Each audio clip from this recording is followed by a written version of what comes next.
3, 2, 1. Here we go! Hello, guys, what is up? And welcome back to the Sports Shift with Ian Marquez. All the midweek games are finished, game week 21 is in the book, and we have some more exciting Premier League action shaping up this weekend. So let's get into it. So these are your fixtures this weekend. Some pretty interesting matchups. You have some high-flying teams, some teams that are struggling, and as usual, every weekend, very unpredictable. Let's get into the games. Starting off, we have high-flying Newcastle just overcoming a very dominant display against Wolves. Easy 3-0 win there. They'll be hosting Bournemouth, who had a hard-fought draw against Chelsea. We then have Brentford, who put out a last-minute equaliser against City. They'll be hosting league leaders Liverpool. Struggling Leicester against a Fulham side that is usually a lot more resolute than they were against West Ham. Speaking of West Ham, they will host Crystal Palace in a London derby. Both teams coming off some important wins. And we have Arsenal, who had a huge win in the North London derby. They'll be hosting Aston Villa. In recent weeks, especially when City stripped the title away from Arsenal, Aston Villa played a huge role in that. So I'm sure Arsenal are going to want to remind them that there's a gap between them, Then we have David Moyes' new Everton side. They had a tough loss to Aston Villa. They will be hosting Spurs. Spurs coming off that defeat as Arsenal came from behind in the North London derby. We have Man United, who miraculously overcame Southampton, bottom of the league Southampton, to get a late win. They will be hosting Brighton. We have Nottingham Forest. We're still fighting for that Champions League spot. They host bottom of the table Southampton. We have Man City traveling to Ipswich. And finally on Monday night, we have Chelsea hosting Wolves. So let me give you some predictions. So although I don't really like to pick a winner for the first game, every Saturday morning that game is usually a little bit unpredictable. I just can't go against Newcastle right now. Isaac is in fine form. He's looking to break Jamie Vardy's record. I believe he's on 8 consecutive games that he's scored now. The supporting staff of Gordon, industrial midfield of Joelinton, Guimaraes, and Tonali. I don't see how Bournemouth will have a few tricks up their sleeve.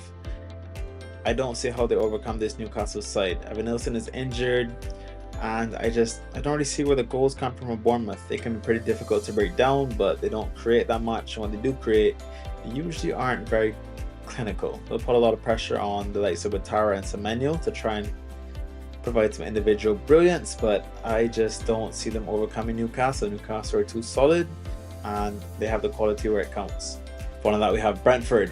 As usual, every game for Brentford is very exciting. They had a very impressive 2-2 draw against Man City with a late equaliser.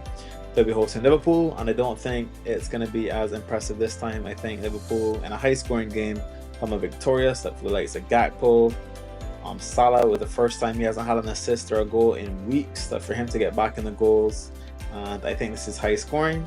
Don't necessarily think Liverpool keep a clean sheet, but it doesn't look good for Brentford. Next game, we have Leicester hosting Fulham. And as you know, I'm a fan of Ruud van Nistelrooy, fan of Leicester, all their stories, Premier League, FA Cup that they had in the past. But I just don't think the side has the quality anymore. Jamie Vardy's still fighting. But against a Fulham side that just came off a tough loss away to West Ham, I think Fulham are going to come fighting back. I do think Leicester pull off a draw, and it's going to be a much needed draw because they're currently in 19th, and you can't let a gap build between you and safety. So they need to start racking up some points. And Fulham have been dropping their form just a little bit, We then have West Ham hosting Crystal Palace. Crystal Palace finally starting to look better. They have a nice run of fixtures coming up, like Ismail Assar, Mateta getting back in the goals, and Eze also creating. They do have quite a few creative pieces, so once they can be resolute at the back, I think they should be able to overcome this West Ham side. I do think that win was a little bit of a fluke for West Ham, and I don't expect them to continue that form. Then we have Arsenal versus Aston Villa. Both teams with some hard-fought wins. Aston Villa 1-0 win over Everton. Arsenal with a 2-1 win against Spurs. Both teams, a little bit struggling to create, Without Saka's corners, Arsenal haven't been so effective. They've been struggling to score from open play. They will have the pace of Martinez running in behind, but they still don't have a striker. With all the injuries that are racking up, they're starting to lose quite a few pieces. Aston Villa, they have Ollie Watkins. They just signed Daniel Marlin. And I think Aston Villa are going to give Arsenal a run for their money. I think it's going to be a high-scoring draw. The likes of 2-2. Arsenal probably going to get a goal from a set piece. It's inevitable. but don't count to Aston Villa. And Morgan Rogers is in the mood. Then he'll have the likes of Ollie Watkins, maybe John Duran running off him. I expected Duran go off the bench. I think it's going to be high flying, but I think Aston Villa equalised later on for a 2-2 draw. Everton against Spurs. And I know Spurs results hasn't been going for them. They sit low in the Premier League table, but I do think Spurs have been playing a lot better. Their defense is still questionable, but they do create a lot of chances. They just need to be a little bit more clinical. Son's been back in the goals, and I think Spurs been quite comfortably against Everton. David Moyes is trying to figure out his best side, so I'm going to go with Spurs. We then have Man United at home to Brighton. Where would Man United be without Amad Diallo? I do not know. They just struggled to create chances. They did create a few that they should have scored. Hoyland, the one good thing he did that game was impressive run down the wing before cutting it back for Garnacho. Garnacho puts it wide. Late on in the game, Garnacho with an impressive cross straight across the face of the goal. Anthony literally has a tap in. Anthony can't sort his feet out, hands it straight back to Ramsdale. Amad single-handedly won us this game, saved us from embarrassment, but I'm just not convinced by this United side. Their build-up play, they look very nice between the centre-backs, that deep line midfielder and the wing-backs, going from side to side, but once they try to go forward, it's either a long ball for number 10 or the outside wing-back to run or overlap and run and collect, which is a very difficult pass to play, and it usually leaves them isolated unless they're in behind. And the only other out typically is to the point man, which is either Hoyland or Xerxes. Hoyland got absolutely bullied against Southampton on Thursday, and if the point man can't hold up the ball or wait to bring in the supporting players such as Bruno, Garnacho, Menu, then it's going to be a really difficult task to get out, and you're just inviting pressure. How to fix this, I'm not sure, but usually the CMs get the ball back in the goal and they're looking to try and play a 1-2 with the wing backs.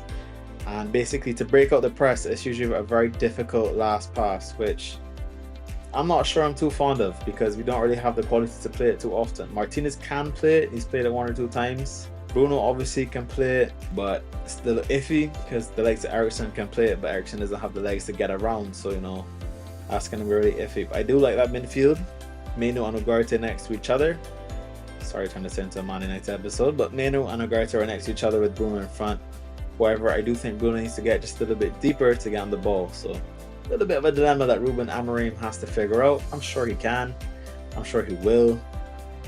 Between the two strikers, I think Hoyland is better than Xerxes just because he has the pace to adapt to the Premier League, but he had a very rough showing against Southampton. He's been lacking confidence and form, but I would still go back with Hoyland because Brighton plays such a high line. I think this is the one time United can exploit it with a man and Garnacho out wide and Hoyland through the middle.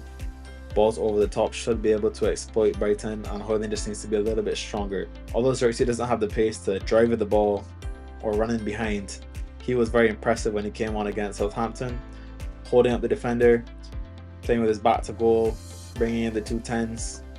I think that was very impressive, and he just needs to get a little bit faster if he can. I think people have been really harsh on Xerxes. He still needs time to develop, as does Hoyland.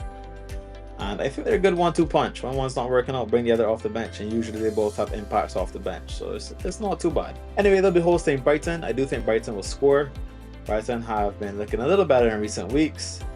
Complete opposite to Man United, who after 2 hard-fought draws against Arsenal in the FA Cup, Liverpool in the league, they put out this embarrassing performance against Southampton. We need to look in the mirror. Hopefully they come out with a better team on Sunday. But I think the points will be shared. They'll be fighting for a goal later on, but it's pretty telling that they don't have the quality that they need right now. Let's see what happens in the transfer window. Nottingham Forest, a very impressive draw against Liverpool. They held on for dear life, but Liverpool were unable to find a breakthrough. And they go again, this time facing the opposite end of the table. They'll be facing Southampton, where they'll be confident in getting 3 points. Chris Wood continues to be in the goals. His data, he hasn't been putting in much shots, but when he shoots, he scores. We then have Ipswich hosting Manchester City. I think both teams will score, and as usual with every Ipswich game, it's just every week. Look for a late goal. They had a late goal against Brighton. It was 1-0, and Brighton scored to seal it instead of Ipswich scoring an equaliser. But I told you, every single Ipswich game, there's a late goal. So I mean, just turn on your TV at 80 minutes and watch the magic happen. Finally, on Monday night, we have Chelsea hosting Wolves, coming off the back of a 3-0 defeat away to Newcastle. They have the new manager bounce, but they're still sitting in the relegation zone in 18th, and it's really difficult to see who's going to come out between them and Ipswich right now, who's going to stay in the Premier League next year. I think Wolves do have more quality, but Ipswich has a better playing style. I think they have the better coaching, and it's not looking great. They do have Cunha back, so that's a good help to Wolves. Also, I was seeing that Enzo Fernandez and Cole Palmer were doubtful for Monday, so just have to keep our eyes on that. But I still think Chelsea have enough quality to get over the line. I think Wolves are in a bit of trouble, man. They changed the manager, but is that helping too much? Even if Cole Palmer sits, I still think with Nicholas Jackson, who was unlucky not to score against Bournemouth, I think Chelsea go over the line and get 3 points after that horrific skid that they went without winning a game. So let's take a look at some stats before we make our betting picks. Once more, Haaland and Salah sit atop the goal charts with expected goals. Haaland almost 1, Salah right behind him. Then we have the likes of Palmer, Wood and Isak before it drops a little bit to the likes of Nico Jackson, Raul Jimenez and Jamie Vardy. With the likes of the opposition, Salah's playing against Brentford, who have one of the weakest defenses in the league. Haaland is playing against Ipswich, who, although Ipswich have a decent attack, they do concede a lot of goals. It's not very hard to see both of these players scoring. Then we have Palmer against Wolves, who conceded 3 to Newcastle. Wood against the bottom of the table, Southampton, and Isak against Bournemouth. I know the Premier League is never predictable, but honestly, I can see all 5 of these players scoring. If I had to pick 2, I personally would go for Salah and Isak, just for form, but I really do think Haaland will score as well. If you like the projected goals and clean sheet odds, that just proves our point. Chelsea top of the goal charts, I expect him to score at least 2, probably 3 goals versus Wolves. Then Liverpool right behind them, followed by Man City and Nottingham Forest.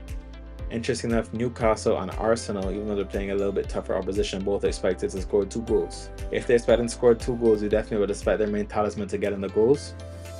And on the other side of it, if you look at the bottom 3 teams, we have Wolves, Brentford and Ipswich, all with less than 10% chance of keeping a clean sheet. So I think those 2 go hand in hand, and it's pretty easy to see that there will be goals in those games. However, on the top of the charts, in the clean sheet charts, we have Nottingham Forest expected to keep a clean sheet because they're playing a very weak opposition unless that team plays Man United. Then we have Arsenal hosting Aston Villa, which is pretty impressive at 44% considering they're playing such a tough opposition, but I guess it just goes for how solid Arsenal's defense typically is. So going off of this data, we're going to make our picks. Well, as I told you, I expect Salah and Isak to be in the goals. If you want something a little more riskier, just because Ipswich can be a little bit more difficult to break down, you can go for Haaland, but his odds will be pretty low, and I think it's a little riskier, so I'd be careful with that one. In terms of yellow cards, well, Ugarte is a yellow card magnet no matter who he plays. He'll be playing Brighton, who are really good in transition, so for him to take a cynical foul. Similarly to John McGinn, he's always in the battles. He'll be playing against Arsenal, and he's never scared of a tough tackle. He always likes to get involved, so I wouldn't be surprised he gets a foul because, you know, Arsenal like to sell things. Just ask Kai Havertz. Finally, we have Diogo Dalot.